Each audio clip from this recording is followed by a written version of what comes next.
And we welcome you all in to a week 11 edition of the 4th and 1 podcast. I'm your co-host, Coach Trey, joined by me yet again, a handsome yet cameraless Rusi. Next week we'll have a camera. Talk to me nicely about how we're feeling right now. That's actually I actually like that pick. We're having a good week. I mean, I'm on vacation, quote unquote, this week from work, so it's been great. And then, as far as we've got a big weekend ahead of us. With regards to football, so hopefully we can get anyone that is stressing out over the last week, over whatever that may be, some entertainment for 30 minutes. We definitely want to provide that. So, yeah, we're doing good. Vibes are good. Vibes are good and vibes are high. I'll tell you what is also high. Unfortunately, not high enough was the win total, the points total on Ole Miss and Arkansas last week. So on the show we talked about 54.5, and I said, dog, am I missing something? Because typically, like Ole Miss spreads are usually up at least over 57, and on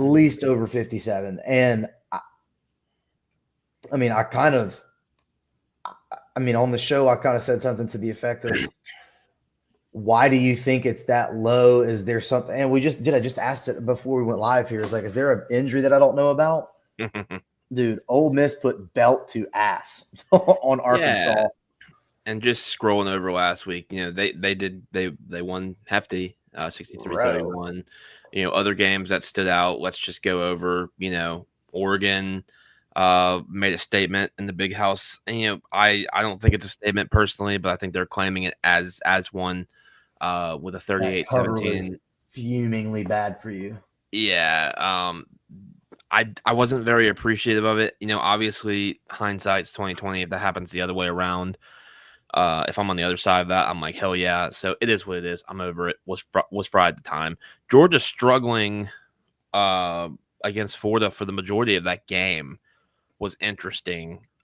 They've had a couple of those games this year where they've just haven't looked good from first quarter to fourth. They haven't really put a full game together. I don't know if that's because the team hasn't come together and meshed well yet, or what. Ohio State 20-13 over Penn State, number 4 versus number 3. Miami took care of business at home. Cam Ward's looking like he's solidified himself as the guy so far for the Heisman race. We'll see what happens with that. Tennessee, another team like Georgia that struggles against Kentucky. Kentucky always puts that game together against the good schools. And then last but not least, before we get to last but not least, what about Clemson? Wow. Just when you thought they were getting steam, dominated at home against Louisville. That moves them to 6-2 on the season, 5-1 in the ACC, and really makes their path of getting to the championship very difficult, especially with SMU being undefeated in the ACC. And then last but not least, South Carolina and A&M. I mean, kind of an ass whipping there too. So anything that stood out to you based on last week and what happened?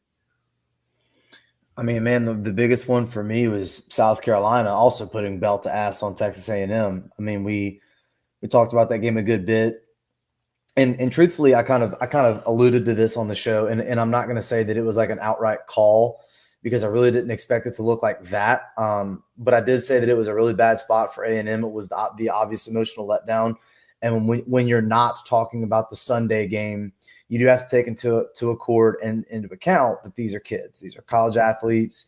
These are, there's a lot of emotion that goes into these things. And so whenever you have a high stress and emotional game just 6 days prior, it's quite difficult for me to make the assumption that you're going to be able to match that level of energy, play that high again, and travel on the road to go and do it in a hostile environment with a team that can't wait to ruin, any kind of momentum you might be getting for yourself in the season. And so Now you're staring down the barrel if you're Texas A&M. I mean, you enjoy being undefeated in the SEC for all of, like 130 hours.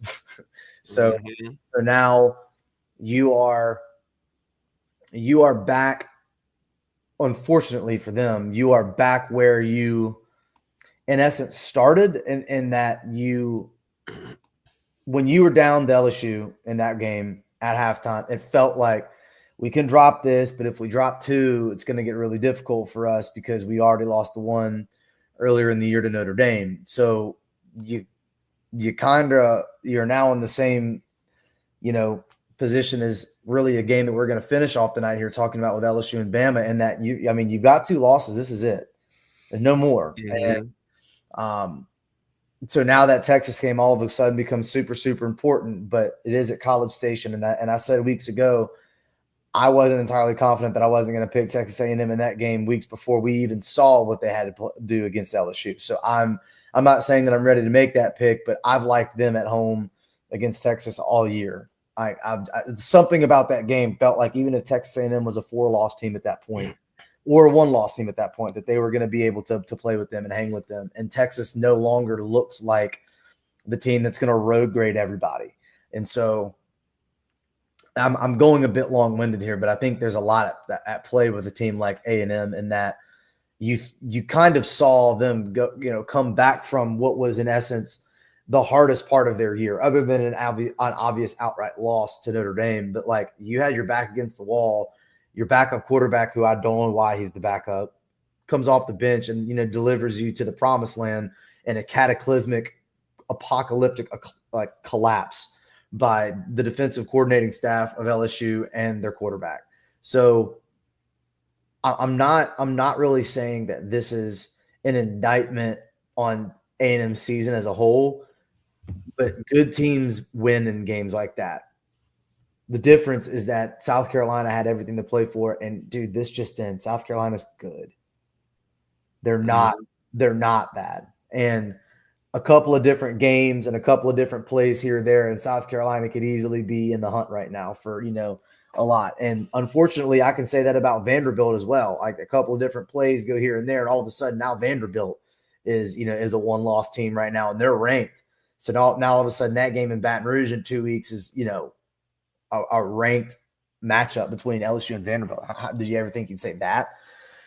So I say all that to mean a little, in that it kind of sets up what I think will be an interesting game this week with a couple of different matchups here, really 3 in the SEC that I will be paying attention to. But if you're ready to digress and get into it, I would actually like to talk about what I've always called as the Mormon shootout, and that's BYU and Utah. So If can we make one pit stop before we get there? I absolutely. wanted to get your opinion on 2 things. One, I wanted to go over just glimpse over the first edition of the college football playoff rankings. Oh yeah, And then I would do, we've had arguments sure.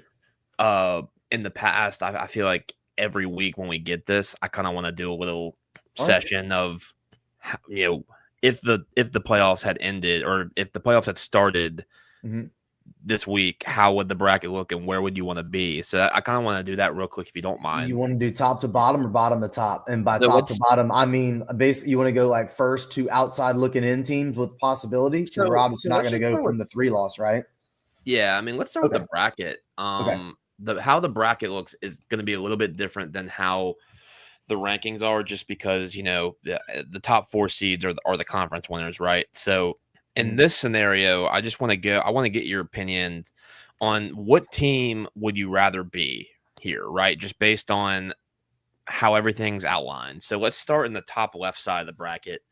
You've got Indiana heading to Tennessee in the 8-7 matchup, playing Which, like the by the winner. way, I Yeah. abhor that Tennessee at 8 is not on the bottom of that bracket.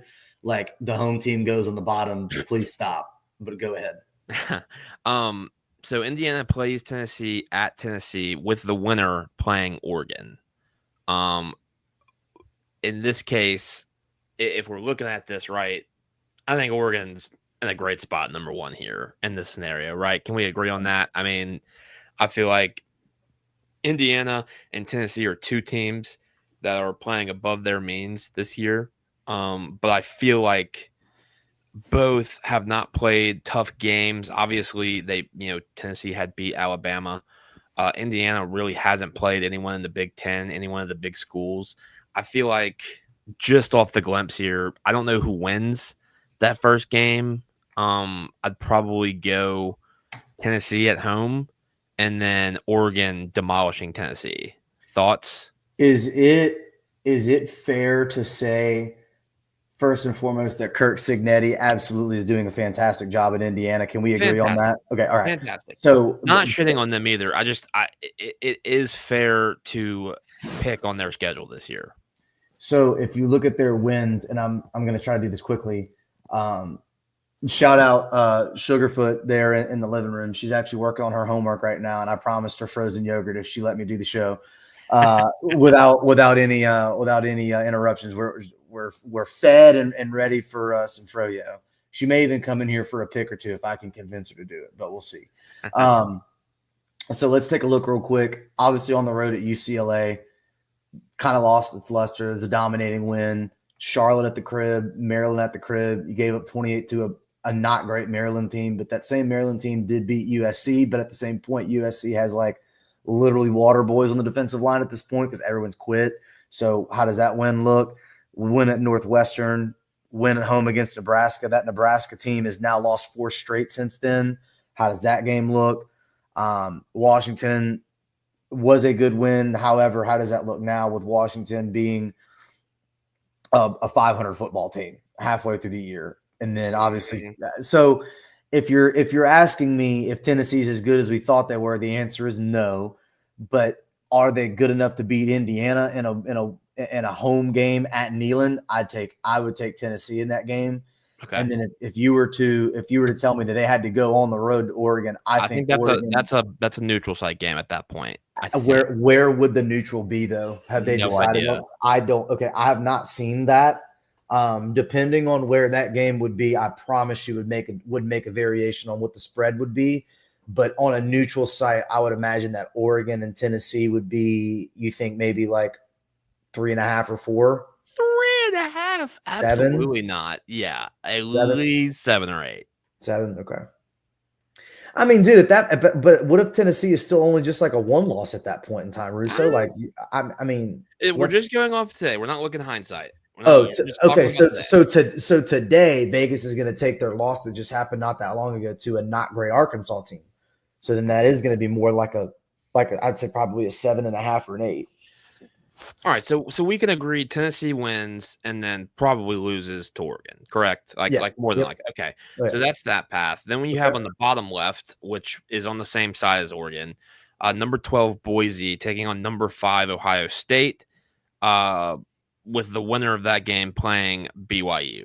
So this is where we get into the argument. Do you want to be at 5 or do you want to have the bye at 1? So in this case, let's just agree Ohio State's going to beat Boise, correct? Like, is there really a debate here? You got to have a hesitation a little bit because Boise State took Oregon to the gun. But if you had to put your life on it, obviously you would assume that Ohio State is going to win. Correct. So then BYU's a tricky game now. It's not a gimme, but it is the game you want out of the 4 teams that have buys, correct? Can we agree on that? Maybe the argument against Miami, maybe. Okay. But I would feel like today, if you had to choose, you don't want a home game. You don't want an away game at BYU. But it's not a road game. These aren't road games, right? Like, these are neutral site games, I believe, at that point. I could be wrong. Am I wrong on that? Can we look that up? I don't think the next game is played. I think after the first round, it's all played at neutral. I could be very wrong on that.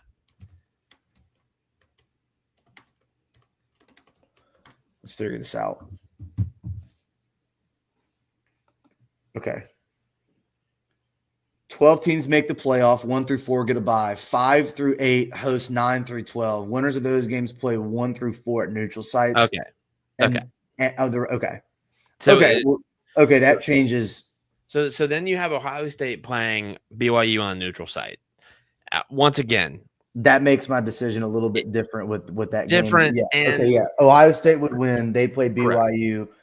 I would, to be honest with you, today I think Ohio State would more than likely beat BYU as well. All right. And then so we have Ohio State, Oregon on that side at a neutral site. We'll get to that in a second. Let's go to the other side. The top right would be number 10 Notre Dame going to number 7 Penn State with the winner playing number 2 Georgia. Now, this is interesting, okay? This is where having a home game I feel like is important because Penn State probably at night playing a very good Notre Dame team. That's tough. I think either way you argue, it's tough here. I really don't know. Thoughts on this side and then with them playing Georgia. I would lean Penn State, but I think I think either of those teams, like one team might win 6 out of 10 times or 5 out of 10 times. I don't think either one is more dominant. I don't like the playmakers on the outside at Notre Dame, and I also think that Penn State just can't win the big one. I think Penn State will win this game. I think it's very evenly matched, though. I agree. I think the home field would give them the edge. Let's just go ahead, and I think we'll both agree. I don't think it would matter though, because I think Georgia's better than both of them. Not by a lot, dude. That's what I'm saying. I think Georgia Penn State's a very interesting game because I don't think Georgia has the firepower that Ohio State has. That's a tough game if you're Georgia. I think out of the 3 so far, it's a tough draw. But then, so let's just agree, Georgia Penn State neutral site. It's probably a 3.5 to 4 point favorite for Georgia. Will we agree on that, or maybe it's 2.5? No, I don't think it'd be that. I don't think it'd be that low. I think 3.5. I mean, Georgia's only lost to Alabama, yet they have probably the most impressive win of the year so far at Texas. Can we agree on that? Maybe. The schedule they've had is incredibly tough. I would take a tested Georgia team against a coach that really can't win the big one at that point. So I think we'd have Georgia Penn State with Georgia coming out on top there, I think, unless you object. So then we have 3, and then the bottom 4, or the bottom right, you have Alabama, Texas, 11 Alabama, 6 Texas, and then the winner playing Miami. Now, I feel as tough as this is for both Bama and Texas, I feel like you have another favorable matchup if you win this game against Miami, because I think Miami is the second team you probably want to play if you have a bye, especially at a neutral site. So, Texas, Bama, thoughts? I would pick Texas to win that game by a touchdown to 10 points. Definitely subject to play. Like you can switch out LSU here if they win, next week. But I agree with you. I would take Texas. I would take Texas, and frankly, I would take either of those 2 teams to beat Miami. Correct. So that means we've got Texas winning against Bama and beating Miami. So then that sets like up Texas in a rematch. So then you have 2 rematches on the side here. Oregon, Ohio State neutral, Texas, Georgia neutral. Very interesting, right? Because both road teams, well, to be fair, both road teams, Oregon won at home. Okay. So let's just stop here and let's just talk about who you would rather be in this case. So, like, to me, I feel like number 5, Ohio State, I would agree with them. That's a very good spot, right? Because you play an untested Boise State team, and then probably the weakest of the 4 buys with BYU. But then you can also argue Oregon has a very solid case too, sitting on a bye, getting to rest up, playing Tennessee, Indiana. Who would you rather be in that case? Would you rather be Ohio State or would you rather be Oregon? This is the question that we're playing Indiana. Is that what you're asking Oregon me? plays. Would you rather play Oregon, or would you rather be Oregon and then play Indiana after getting a No, bye? no, no, no. It's not that good. It's just, would you rather be Oregon or would you rather be Ohio State? Would you rather have the bye playing the winner of Indiana, Tennessee, or would you rather be Ohio State having to play but playing at home without a bye, then playing potentially BYU if they win? Who would you rather be?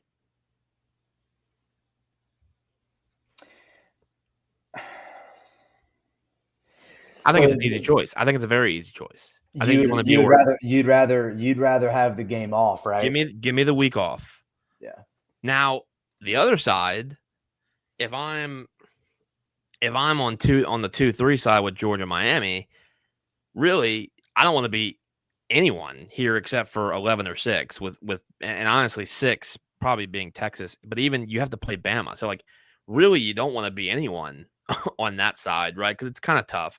Right. Miami, you're looking at like, oh shit, we've got to play the winner of, you know, a really good SEC battle.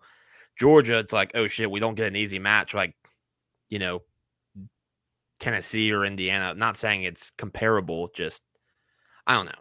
To me, I think if you're looking at everything, but mainly the big comparison of being Oregon and Ohio State, I'm taking the week off, and I'm taking that matchup. But that's just me. I think the argument is you'd rather be a team like Ohio State here and have almost 2 easy games to get there. But to me, I think you take the week off and rest up. But that's just me. That's the argument that I wanted to play up. I'm not entirely off that boat. I think that's probably the wave if we can be honest. I also think that there's something to be said for you playing the two easier teams, but I don't really think that you want to play an extra game with any team given motivation. I think your best bet is to try to just get to the next week and hope for an upset on the other end of it, and then you end up playing the better team, like the team that just wins.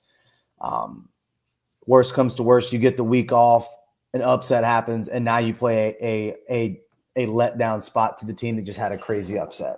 Mm-hmm. I'm taking the week off. I think that's the right play.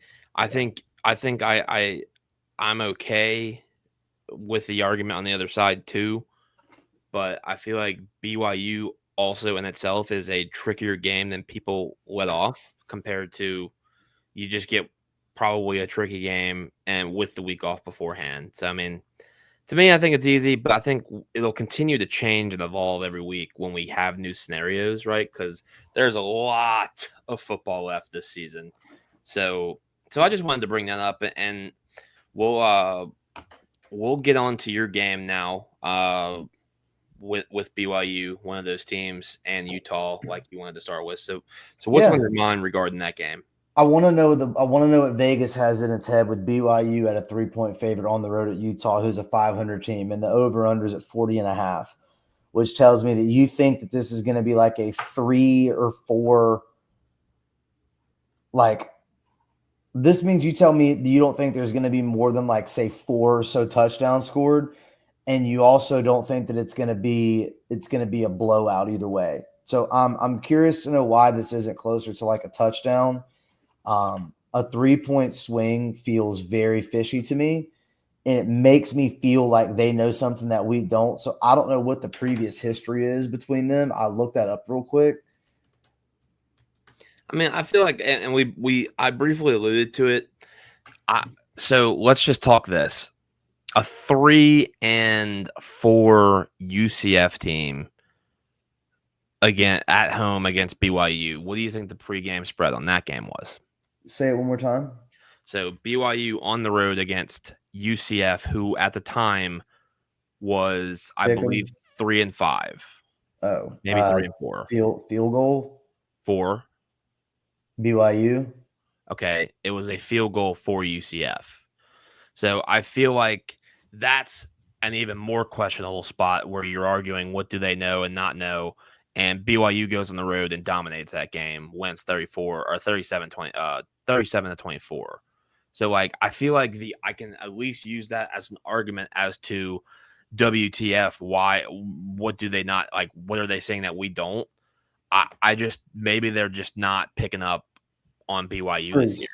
Because I have to go back to the year I was born to find a game between these two teams that was decided by more than single digits. Like, I think that's what it is. This is just a historically A historic, but like once again, we use history a lot. History gets broken, right? With Arkansas the last couple of years, that those were very close games, and then what happened this year? I mean, you got to be careful when you're judging these things because the 50-year-old quarterback Cam Rising, I don't think is playing anymore for Utah. He is hurt again, and frankly, it's kind of time to move on from him because I think he's been there for 20 years now. I just think BYU is a very tricky team. They're very good defensively. If you look at their schedule, they've played some pretty solid Big 12 teams.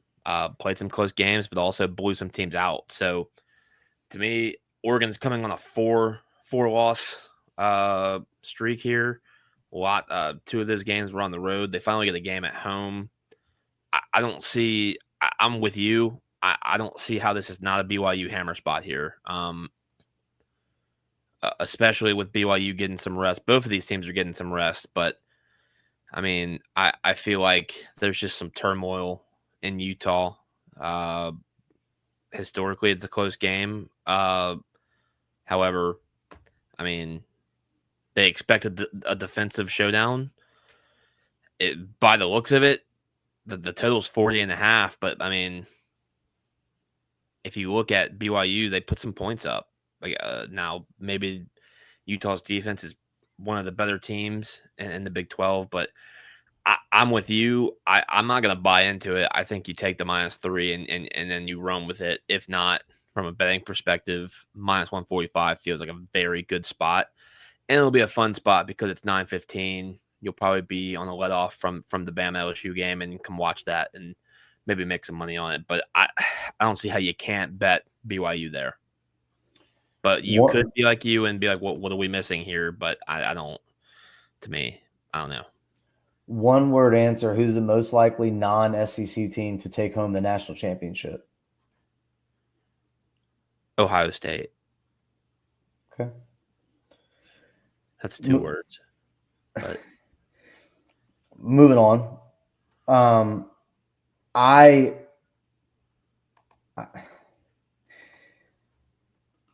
So Florida came out today and said they're going to stick with Billy Napier. Crazy.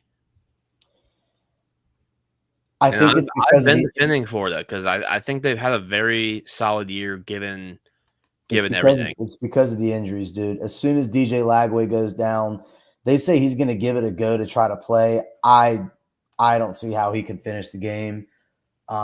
They're giving Texas 3 tuds and the hook. I mean, it's actually 3 tuds and a little bit. So 22.5 with a 47 point. I'm going to be honest, man. I think Texas could easily score 47 themselves if Florida can't move the football. I don't trust Texas, dude. I don't think that I would play it because that number in the 40s feels odd to me. I feel like everything feels right there. Like everything feels correct there. Like the total and the spread, everything feels around the money. It feels like they're begging you to take that over, and it feels like they're begging you to stay away from the spread, but want to put something on the game, so they think it's begging you to take that over. I don't want any part of it, but I think Texas could easily cover that. If Florida can't move the football and then just have to punt the whole game with the backup quarterback, it's their third string.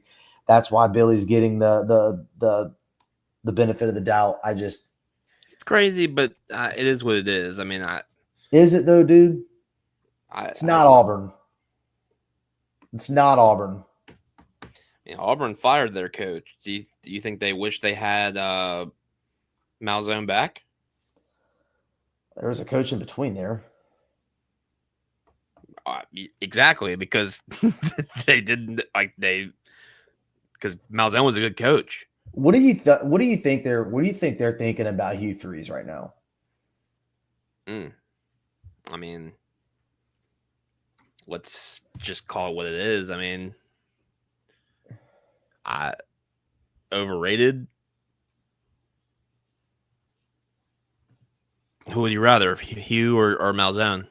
I mean, you brought in Brian Harsin and you fired him after what's going down with what's exactly happening with Hugh Freeze right Just now as far as revenue. extracurricular activities. But I mean, if you're looking at the coaching skills, Hugh Freeze doesn't have any of that. I think he does, just on a lower scale. I mean, what he did at Liberty was very good, but Liberty's not the SEC. When's the last time he has had success in the SEC? And is he an NIL guy? I think he's more of an older school coach. Oh, they're spending. I get it, but like, there's a way of recruiting too. Like, that's why you like Saban's out. Like, that's why like Dabo's not adjusting well. Like, that's why because you've got to get these younger coaches in there that just it's a different landscape now, man. And I don't know if Hugh Freeze, although they have money over there, I get it. It's just a different way of recruiting these days, I think. And maybe he hasn't adjusted. I don't know. But you see younger guys like Lane Kiffin, that's going to continue to bring in some very good talent. Like younger guys like Dan Lanning, these guys get it. And although they have great funding behind them, I think the coach does matter. And I just think on a lower scale, Hugh Freeze is good. Like on that Liberty scale, I think he's great. But in the SEC, I just don't think he's worth what he's making. That's just my opinion, though. You mentioned Lane Kiffin there. He gets Kirby at the crib, and they're giving him 2.5 points and a 55.5 points. How can you not take Ole Miss here? How can you not take Ole Miss here? Georgia has been. Same reason why you didn't want to take Penn State when they played Ohio State. I took Penn State. That's the thing. Right. I didn't. I understand. I mean, I think the difference here is between last week. I think Ole Miss's offense can win them ball games. Lane Kiffin can win big games. I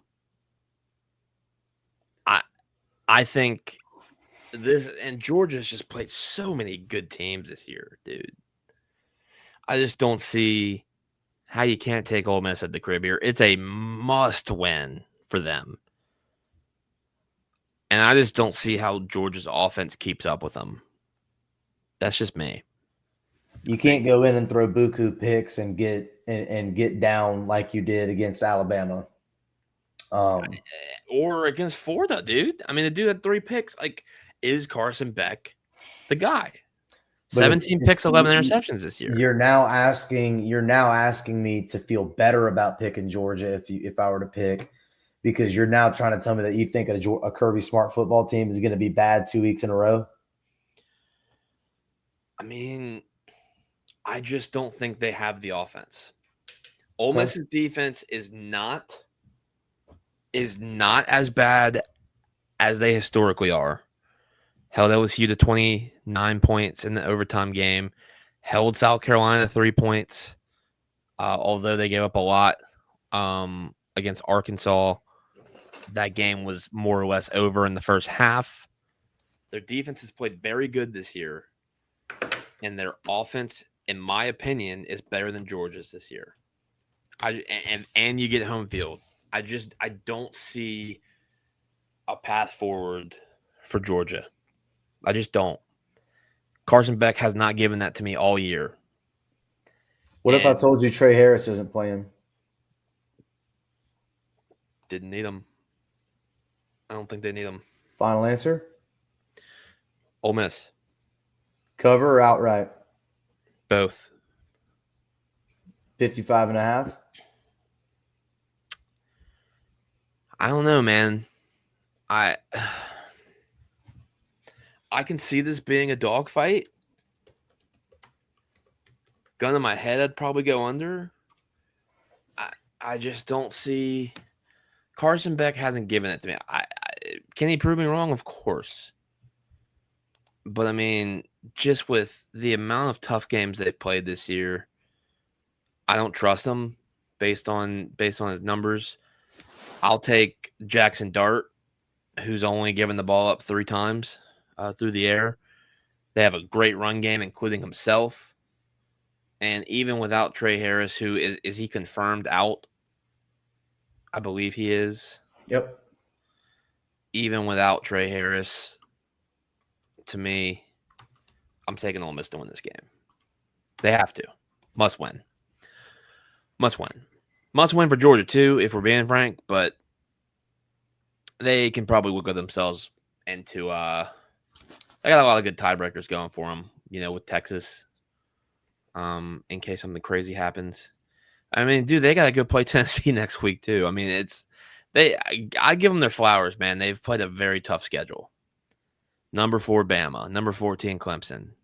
Texas, number 1.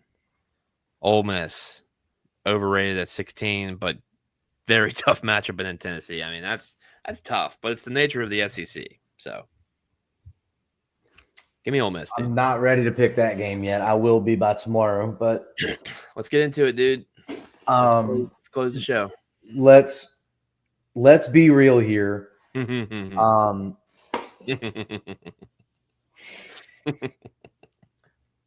We have had other things consume our time here lately. Can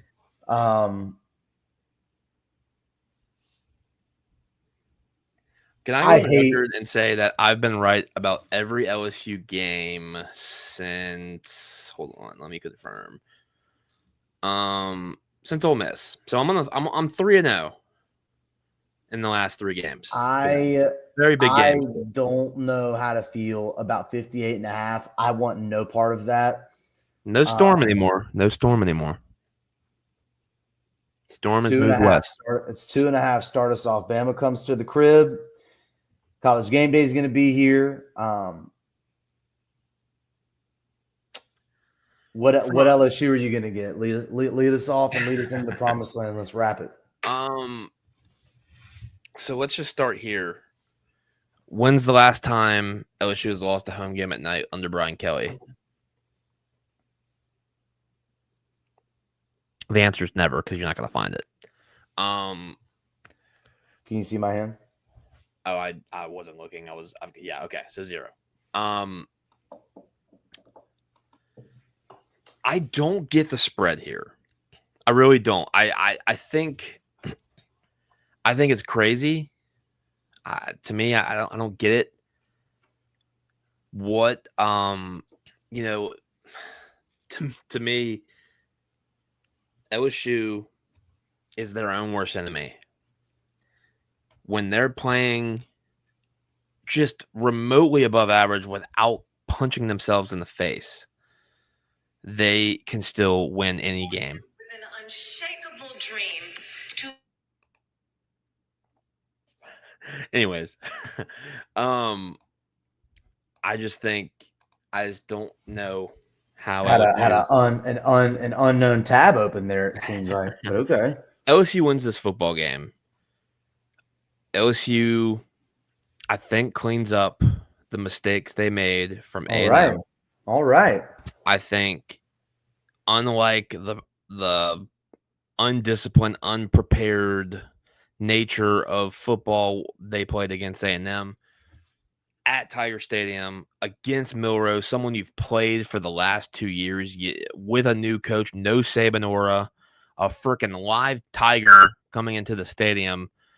LSU wins this football game, and just another ugly match like it was. Very similar parallels with Ole Miss, I think. I think you might even get an overtime. I just think you've got to get the run game going. You can't hurt yourself with interceptions. I think Garrett will be better this game. I think hard to be worse, JK. I think they win this football game. What say you? Overtime and extra football would not bother me. If that's a prop bet, I would bet that.